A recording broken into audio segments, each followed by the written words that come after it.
কারাটেটা যে অবস্থার মধ্যে দিয়ে চলছিল বা চলছে, তার ফলে ইন্ডিয়ান অলিম্পিক অ্যাসোসিয়েশন এবং সেন্ট্রাল স্পোর্টস মিনিস্ট্রি কারাটেকে কিন্তু বাদ দিয়েছে। ছোট্ট করে আমি কারাটের সূত্রপাত কিভাবে হয়েছিল সেটা একটু জানাই। আজ থেকে প্রায় বছর 40 আগে, 40 প্লাসই হবে, বম্বেতে প্রথম অল ইন্ডিয়া কারাটে ফেডারেশন নামে একটা সংস্থা তৈরি হয়। সেখানে তখনকার বম্বেতে সিনিয়র দু একজন যারা ছিলেন এবং কয়েকজন বিজনেস পিপল, তারা মিলে বডিটা করেন এবং সেই সূত্র ধরে তারা দিল্লিতেও তাদের রিপ্রেজেন্টেশনটা করে। তখন এই যে দুটো ভাগ কারাটে, নন কন্ট্যাক্ট এবং ফুল কন্ট্যাক্ট, এই দুটো ভাগে নন কন্ট্যাক্টটা যেহেতু আগে ওদিকটা শুরু হয়েছিল এবং ওরা আগে বডিটা বানায়, তারপরে তারা দিল্লিতে সেটাকে রিপ্রেজেন্ট করে নিয়ে যায়। তার ফলে কি হলো, তাদের ব্যাপারটাই একটু ছড়িয়ে পড়ে এবং কারাটের ব্যাপারটা যখন ফুল কন্ট্যাক্টের ঠিক মতো মানে অবস্থান তৈরি হয়। আজকে 1980 সাল থেকে আমি কারাটে শেখাই, ফুল কন্ট্যাক্ট কারাটে। আমার শুরু হচ্ছে 75, এবছর আমার বাসালাটে 50তম বর্ষ। তো এই এআই কে যখন এইভাবে ছড়াচ্ছে, তখন কিন্তু ফুল কন্ট্যাক্ট তার মধ্যে ছিল না। তার ফলে বেশ কয়েক বছরের মধ্যে তারা বিভিন্ন স্টেটে রিপ্রেজেন্টেটিভ এবং ফরম্যাট করে তারা এটা চালাতে থাকে। তারপর যখন ফুল কন্ট্যাক্টের ব্যাপারটা ঠিক এস্টাবলিশ হয়, চেষ্টা করা সত্ত্বেও কিন্তু সেখান থেকে আমরা কোন রকম সাহায্য পাইনি। আমাদেরকে বলা হতো যে আমাদের ফরম্যাটে যদি শিফট করো তাহলে ওকে, নো প্রবলেম। কিন্তু আপনারা সবাই জানেন অলিম্পিকে দুরকম ফরম্যাটে রেসলিং হয়। কি বলছি তো, দুটো ফরম্যাট, গ্রেকো রোমান, ফ্রিস্টাইল, তাই না? এই টোটাল ব্যাপারটা অফিসিয়ালি রিপ্রেজেন্ট হচ্ছে। আমাদের বক্তব্য থাকা সত্ত্বেও এই ব্যাপারটা কিন্তু ডেভেলপ করার সুযোগ হয়নি। তারপরে যেমন এআইকেএফ চলতে চলতে নিজেদের মধ্যে ভীষণভাবে একটা অশান্তি তৈরি হয় এবং সেটা 3 টুকরো হয়ে যায়। 3 টুকরো হয়ে সবসময় বলা হয় অল ইন্ডিয়া কারাটে ফেডারেশন এটাই আসল, এটাই আসল, এটা আসল। কেস কাছারি বিভিন্ন রকম অসুবিধে তৈরি হয়।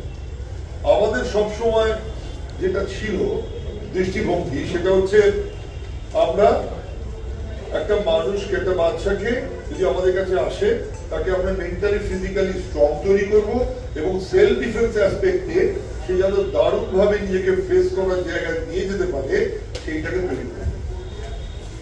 যেহেতু কারাটে অলিম্পিকে ছিল না, কিন্তু এই অলিম্পিক অ্যাসোসিয়েশনের মান্যতা নিয়ে ওরা কিন্তু অনেক বছর ধরে লোক ঠকাচ্ছে। আজকে নয়, লোক ঠকাচ্ছে। যেহেতু ইন্ডিয়ান অলিম্পিক অ্যাসোসিয়েশনে তাদের রেজিস্ট্রেশন করা ছিল, স্পোর্টস মিনিস্ট্রি তাদের এড দিত, প্রথমের দিকে কথা বলছে। তারপর যখন এত কেস কাছারি, এত ঝামেলা ঝঞ্ঝাট হতে থাকে, তারপরে এসে ইন্ডিয়ান অলিম্পিক অ্যাসোসিয়েশন ডিসিশন নেয় যে না, কারাটে আসবে না। তো আমরা আমাদের কাজ করে যাচ্ছি। আমার এখানে যেগুলো কয়েক বছর বাদে আসা, এর আগে অনেক ক্ষেত্রে অনেক ইভেন্ট আমরা করেছি এবং ফুল কন্ট্যাক্ট কারাটে যিনি স্রষ্টা সোসাই বা সোয়ামা, উনি এখানে এসেছিলেন 1991-এ। 19 জানুয়ারি নেতাজি ইন্ডোর স্টেডিয়ামে প্রোগ্রাম হয়েছিল, সারা হল ভেঙে পড়েছিল, এত লোক হয়েছিল। তো তারপরে আমরা বিভিন্ন সময় প্রতি বছরই ইভেন্ট করে গেছি এবং যথেষ্ট সহযোগিতা আমরা পেয়েছি। কিন্তু আবার কিছু কিছু ক্ষেত্রে দুঃখও তো থাকে, আমরা নাম বলতে চাই না। এমন কিছু হবদের কাছে যখন চিঠি নিয়ে যেতাম, আমি কোট করছি আজকে সন্ধ্যেবেলা, আমি এটা কোনো খারাপ অ্যাঙ্গেল দিচ্ছি, কোট করছি, শিবাজি গাঙ্গুলি কিছু দিলেই কি ছাড়তে হবে নাকি? আমি কোট করছি কথা। তারপর থেকে সত্যি সেই হাউসে তিনি যতদিন ছিলেন আর যাই যাওয়ার সুযোগ হয়নি। অন্যান্য কেউ গিয়ে ইনভাইট করে আসতো বা আমরা অফিসে বিভিন্ন সময় ইনভাইট করেছি। এটা কারোর দোষ দিচ্ছি না, মানে আমরা চেষ্টা চালিয়ে গেছি। আজকে যে জায়গায় আমরা দাঁড়িয়ে আছি এখন কিন্তু মানুষ বুঝতে পারছে যে ফুল কন্ট্যাক্টের কত প্রয়োজনীয়তা আছে। আমি একটা ছোট্ট উদাহরণ দিতে চাই, কন্ডিশনিং অফ দ্য বডি, যেটা শিবান আপনি বলেছিল যে ওকিনাওয়াতে যে গুরুরা ছিলেন তারা কিন্তু সবকটা ঘরানাকেই শক্তপোক্তভাবে তৈরি করার জন্য ফুল কন্ট্যাক্ট সেট আপটা নিয়ে চলতেন। কন্ডিশনিং আজকে আমি জাস্ট বোঝানোর জন্য বলছি, অন্য কোনোভাবে নেবেন না। I am 70 now, so he is going to punch me. Stop. All the conditioning করতে পারে।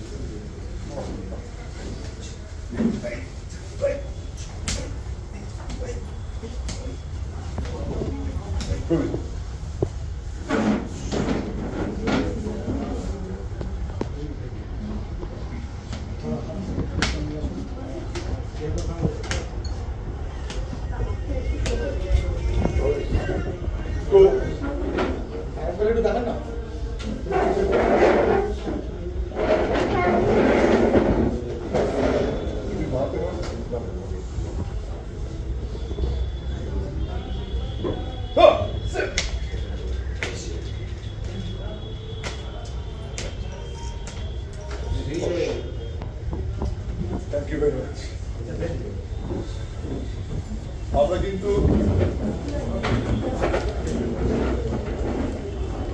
আমরা কিন্তু একটা কথাই বলি, যদি কারাটে শিখতে হয় তাহলে ফুল কন্ট্যাক্ট শিখতে হবে। তার কারণ হচ্ছে বললাম না, ওকিনাওয়াতে যখন শুরু হয়েছিল যে গুরুরা ছিলেন বিভিন্ন ঘরানার, তারা কিন্তু এই কন্ডিশনিং এবং এই শক্তপোক্তভাবে তৈরি করার দিকে ঝোঁক দিতেন। ঘটনাটা ঘটে গেল অন্যভাবে। আপনারা জানেন তো যে জুডো এখন হেডকোয়ার্টার ইউরোপে, নিশ্চয়ই জানেন জুডো শুরু তো জাপানে। তারপরে কি হলো, এরা তখন ওই কয়েকজন পার্সন, ওই তারা বিজনেস হাউস বা সুযোগ সন্ধানী বলবো, সেরকম কিছু মানুষ একত্রিত হয়ে এই টোটাল বিভিন্ন ঘরানার যারা মাস্টার, মানে মেন মাস্টার না, মেন মাস্টার পরে জেরক্স কপি কপি কপি, তাদেরকে এক জায়গায় জড়ো করে এই রুলস রেগুলেশন আলোচনা করে বেশ কিছু জিনিস বাদ দিয়ে দিল। দিয়ে বললেন যে আমরা এটাকে নিয়ে চলবো, নাম হলো ওয়ার্ল্ড কারাটে ফেডারেশন। তারা ইন্টারন্যাশনাল অলিম্পিক কমিটির মান্যতা নিয়ে আছেন, সেটার আবার অনেকগুলো দিক আছে, আমি সেদিকে আর ঢুকছি না। সেই সূত্র ধরে এখানকার যারা বডি আছে তারা কেয়ার করছে ওটাই নাকি অথেন্টিক। অথেন্টিকটা কি? অথেন্টিক শব্দটার মানে কি? কেউ যখন এসে আমাদের কাছে প্রচুর ফোন কল আসে, প্রচুর বিভিন্ন সময় হোয়াটসঅ্যাপ আসে, মেসেজ আসে যে স্যার আমার ছেলে অমুক জায়গায় শিখতো, তারা বলছে ওটাই নাকি অথেন্টিক, ওটা দিয়ে নাকি চাকরি পাওয়া যায়, ওটা দিয়ে নাকি গভর্নমেন্টের সবকিছু পাওয়া যায়। এগুলো মিথ্যে বলা হচ্ছে, এগুলো মিথ্যা ছাড়া। আমরা কারাটে শেখাই একটি ছেলেকে শক্তপোক্তভাবে তৈরি করতে এবং সেলফ ডিফেন্সটা যাতে তার জীবনে একটা মেন হাতিয়ার হয়, সেলফ ডিফেন্স, সেই অ্যাঙ্গেলটাকে মাথায় রেখে। এবং এই বেঙ্গল অলিম্পিক কমিটি এইখানেও আমাদের রিপ্রেজেন্টেশন দেওয়া আছে। আমরা বলেছি যে যে কারাটেটা এতদিন ধরে আছে, আমি জানি না তাদের সিস্টেমটা কিভাবে তারা ফলো করেন, তো আমাকে বললেন পরিষ্কার ভাবেই যে না, ওরা অ্যাসোসিয়েট মেম্বার হিসেবে ঢুকেছিল, সেইভাবেই আছে, ওরা ভোটিং রাইটসে নেই। অথচ এই শব্দটাকে ইউজ করে কিন্তু চারিদিকে লোক ঠকানো হচ্ছে যে আমরা অথেন্টিক, আমরা অলিম্পিকের লোক, আমাদের অলিম্পিক বডি আছে। আপনারা নিজেরা খোঁজ করলে দেবেন, আপনি যদি ওয়েবসাইট দেখেন না, সেখানেই দেখতে পাবেন যে কারাটের মান্যতা কিন্তু অলিম্পিক অ্যাসোসিয়েশনে নেই। এরা দেখছে কি করে, ওই রিংগুলো ছবি দিচ্ছে কি করে, বলছে এখান থেকে কিছু লোক, কিছু গ্রুপ, তারা বলছে যে আমরা এশিয়ান কারাটে ফেডারেশন আর ইন্টারন্যাশনাল WKF ওয়ার্ল্ড ক্যারাটে ফেডারেশনের সঙ্গে আছি। ওয়ার্ল্ড ক্যারাটে ফেডারেশন যেহেতু অলিম্পিকের কমিটির মান্যতায় আছে, সেজন্য এরাও এখানে সেটা লিখছে এবং ছাপছে। পরিষ্কারভাবেই কথাটা বলছি। বাংলাদেশে কটা বডি আছে? দেখুন, কটা বডি আছে যদি বলেন সেটা আমিও জানি না, পরিষ্কার বলছি। তার কারণ হচ্ছে আমি ফুল কন্ট্যাক্ট কারাটে যে এতদিন শেখাই, আমাদের ফুল কন্ট্যাক্ট বডি, ফুল কন্ট্যাক্ট টুর্নামেন্ট, সেমিনার যা যা হয় সেগুলো কথা আমি বলতে পারি। আমি এটা একটু ভেঙে বললাম এই জন্যে, তার কারণ হচ্ছে নন কন্ট্যাক্ট আর ফুল কন্ট্যাক্টের ব্যাপারটা ক্লিয়ার হওয়া উচিত, অথেন্টিসিটিটা ক্লিয়ার হওয়ার জন্য। অথেন্টিক কথাটার মানে যদি ইংরেজিতে আমরা ঠিক মতো ব্যাখ্যা করি, তাহলে কি বোঝা যাচ্ছে? এটাই ঠিক, বাকি সব বেঠিক। আমরা তো বলছি আমাদের টুর্নামেন্টটা ওপেন, ন্যাশনাল ওপেন ফুল কন্ট্যাক্ট কারাটে চ্যাম্পিয়নশিপ, যে কেউ আসতে পারে। এবং আপনারা শুনলে খুশি হবে, যেমন আমরা অ্যাকসেপ্ট করেছি অন্যান্য কিছু ফুল কন্ট্যাক্টে পকেট আছে, সেখান থেকে কিছু ছেলে মেয়ে আমাদের কাছে এই টুর্নামেন্টে নামতে চায়। নন কন্ট্যাক্টেরও কিছু ছেলে মেয়ে আমাদের সঙ্গে যোগাযোগ করছে, স্যার আমরা এটা নামতে চাই। মোস্ট ওয়েলকাম, তোমরা রুল জেনে নাও, সেইভাবে যদি প্র্যাকটিস করে আসতে পারো, নো প্রবলেম। কখনোই অন্য ফরম্যাটের জন্য বানানো ছিল না, এটা সবসময় ফুল কন্ট্যাক্ট ফরম্যাটেই বানানো ছিল। কারণ এর মেইন লক্ষ্য ছিল এক, আত্মরক্ষা, নিজেকে বাঁচানো; দ্বিতীয়, নিজেকে স্পিরিচুয়ালি এনলাইট করা। এটা অনেকে জানেন না, কারাটের শব্দটা ওকিনাওয়াতে যখন কারাটে তৈরি হয়েছিল, সেটা কিন্তু চাইনিজ ইনফ্লুয়েন্সে তৈরি হয়েছিল। তাই কারাটের শব্দটা যেটা নর্মালি বলা হয় এমটি হ্যান্ড, সেটার নাম অ্যাকচুয়ালি মানে ছিল চাইনিজ হ্যান্ড। এবং এই চাইনার যে ফিলোসফিটা এসেছিল সেটা কিন্তু ভারতবর্ষ থেকে এসেছিল। এবং পরবর্তীকালে জাপানিজ মাস্টাররা, জাপান আর চাইনা যখন সেই পলিটিক্যাল এজেন্ডা শুরু হয়, ওরা কাঞ্জি বা ওদের যে লেটার ফরম্যাট চেঞ্জ করে সাউন্ডিংটা সেম রেখে আলাদা মাইনের একটা কাঞ্জি ড্র করে, সেটার মানে হয় এমটি হ্যান্ড, মানে খালি হাতে আত্মরক্ষা। কারণ প্রথমে ওকিনাওয়াতে কিন্তু অস্ত্রবিদ্যাও চালু ছিল, কিন্তু ডাইনাস্টিতে এবং রাজাদের হুঁশিয়ারিতে ওরা অস্ত্র রাখতে বারণ করে দেয় কমান্ডারের। তাই কারাটেটা এমটি হ্যান্ডে আত্মরক্ষা, মানে খালি হাতে আত্মরক্ষার পদ্ধতি হিসেবে প্রচলিত হয় এবং শেখানো হয়। এবং আত্মরক্ষা মানেই আমাকে নিজেকে বাঁচাতে হবে, বাঁচাতে গেলে আমাকে যুদ্ধ করতে হবে, যুদ্ধ করতে গেলে আমার জানতে হবে যে আমি যখন কাউকে মারবো কতটা আমার লাগবে এবং তার কতটা লাগছে, সেই কনফিডেন্স আমার থাকতে হবে। কারণ ক্রাইসিসে আপনারা সবাই জানেন, আমরা সবাই মানুষ, ব্রেন ফ্রিলি কাজ করে না, বডি মেমোরি কাজ করে। জলে ঝপ করে পড়লে সাঁতারটা কিন্তু ব্রেন আপনাকে তখন বলে না যে এইভাবে কাট, আপনার শরীর জানে এবং হাত পা চলতে শুরু করে। সেরকম ভাবে কারাটে যদি ফুল কন্ট্যাক্ট ফরম্যাটে ট্রেনিং না করা হয়, আনফরচুনেটলি এখন সবচেয়ে পপুলার বা বেশি নাম সংখ্যক লোক যাচ্ছে হচ্ছে নন কন্ট্যাক্ট কারাটেতে, যেখানে টাচব্যাক সিস্টেম প্র্যাকটিস হয়। whereas ফুল কন্ট্যাক্ট কারাটেতে যেখানে আমরা নকআউট সিস্টেমে ফাইট করি, যেখানে একজন মেয়ে একটা মেয়ের সাথে ফাইট করছে, বাচ্চার সাথে এজ গ্রুপ অনুযায়ী হচ্ছে, নেসেসারি প্রোটেকশন নিয়ে, কিন্তু সে পুরো মারতে জানছে এবং পুরো মার দিতে যাচ্ছে। সেইটা নিয়ে এতদিন ধরে আমাদের যাত্রা।